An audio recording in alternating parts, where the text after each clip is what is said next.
আল্লাহ যা দেখতে নিষেধ করেছেন তা চোখ দিয়ে দেখবো না।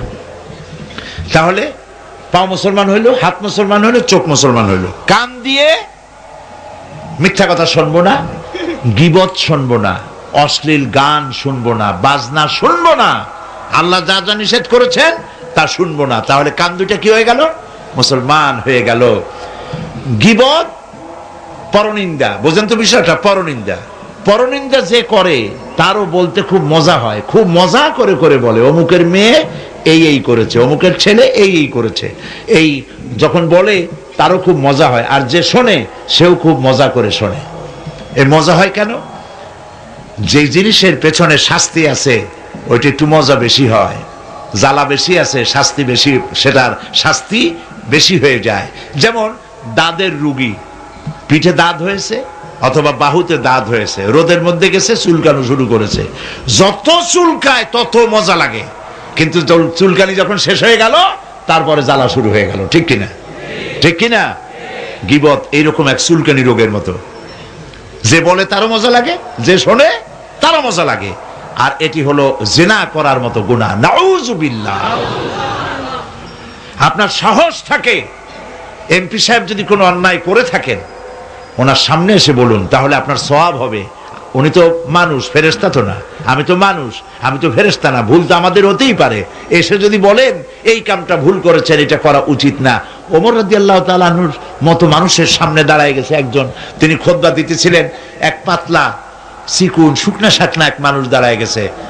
হযরত ওমর বলছেন, ইয়া আইয়ুহাল মুসলিমুন মাশারাল হাজিরিন, হে উপস্থিত জনতা, আমি যা বলি শোনো। একজন যুবক দাঁড়ায় গেল, শুনবই না। আপনাকে প্রথমে বলতে হবে এত বড় লম্বা জামা কোথায় পাইছেন? এবার সরকারি ভাবে যে কাপড় পেয়েছি আমরা, তাতে আমাদের জামা হইছে দূর, আপনার জামা উদ্দূর হইল কেমনে? লম্বা বেশি কাপড় পাইলেন কই? এটার জবাব দেন, তারপরে বক্তৃতা করেন। গণতন্ত্র কারে বলে?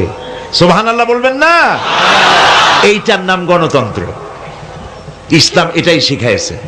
হযরত ওমর রাদিয়াল্লাহু তাআলা আনহু পুলিশকে ডেকে বললেন, বেটারে গ্রেফতার কর।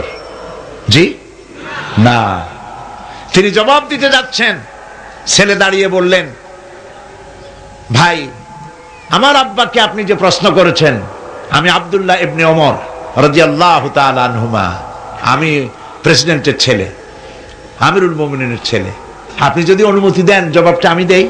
হ্যাঁ দিতে পারেন। তিনি বললেন, আমরা সবাই এক মাপের কাপড় পেয়েছি, আমিও এক টুকরা পেয়েছি। আমার আব্বা আমার থেকে অনেক লম্বা, তিনি খুব লম্বা মানুষ ছিলেন, আমার আব্বা অনেক লম্বা মানুষ। তিনি যে জামা পেয়েছিলেন, সেই যে কাপড় পেয়েছিলেন, ওই কাপড়টা খুব ছোট হয়ে গিয়েছিল। আমার কাপড়টা আমি আব্বারে দিছি, আব্বা তারটা আর আমারটা জোড়া দিয়ে এই জামাটা বানাইছেন। সুবহানাল্লাহ। যুবক বললেন, আমিরুল মুমিনিন আপনি বক্তব্য রাখেন, আমরা শুনবো। সুবহানাল্লাহ,